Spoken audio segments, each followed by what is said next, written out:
ఇది బ్రౌన్ రైస్తో తయారు చేసిన పెరుగన్నం అండి. ఇది బియ్యం ఒక 7-8 గంటలు నానబెట్టాలండి. బ్రౌన్ రైస్ అవి బాగా నానిన తర్వాత 2-3 గ్లాసులు నీళ్ళు పోసి కొంచెం మెత్తగా ఉడికించాలి. పెరుగన్నానికి గట్టిగా ఉండకూడదు. గట్టిగా ఉంటే బాగా బిగిసిపోతుందండి పెరుగు ఊరిన తర్వాత. అందుకని మెత్తగా ఉండాలంటే కొంచెం ఎక్కువ వాటర్ వేసుకొని ఉడికించుకోవాలి. తర్వాత పాలు కాగించి అన్నము పాలు 2 గోరువెచ్చగా ఉన్నప్పుడు కలుపుకోవాలండి. ఉల్లిపాయ పచ్చిమిర్చి కూడా అప్పుడే వేసేయాలి. ఈ 2 బాగా కలిపిన తర్వాత కొద్దిగా గోరువెచ్చగా ఉందన్నప్పుడు కొంచెం పెరుగు తోడుకేయాలండి.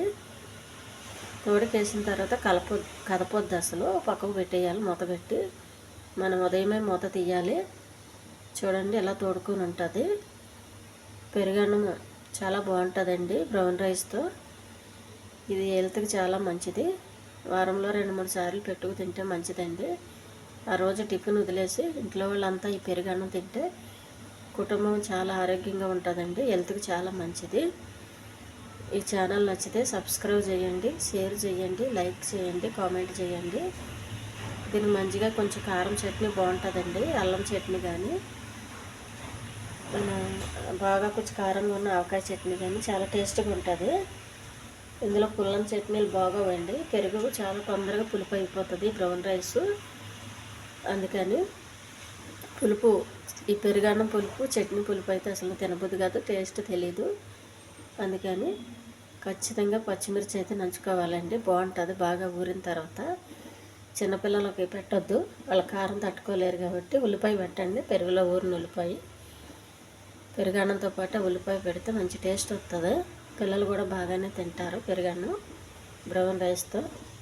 వాళ్ళకి అప్పుడప్పుడు టిఫిన్లు అయ్యి ఆపేసి పెరుగన్నం అలవాటు చేస్తే వారంలో 2-3 సార్లు వాళ్ళు కూడా ఇష్టపడతారండి. చాలా హెల్దీ ఫుడ్, చాలా టేస్టీ ఫుడ్ అండి.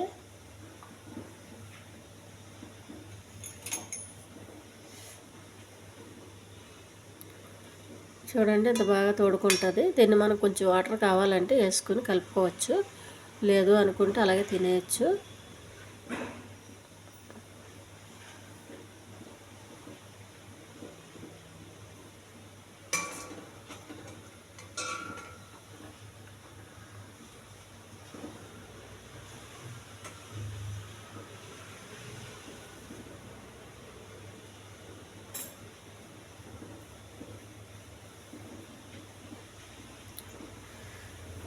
హెల్దీ ఫుడ్ అండి ఇది.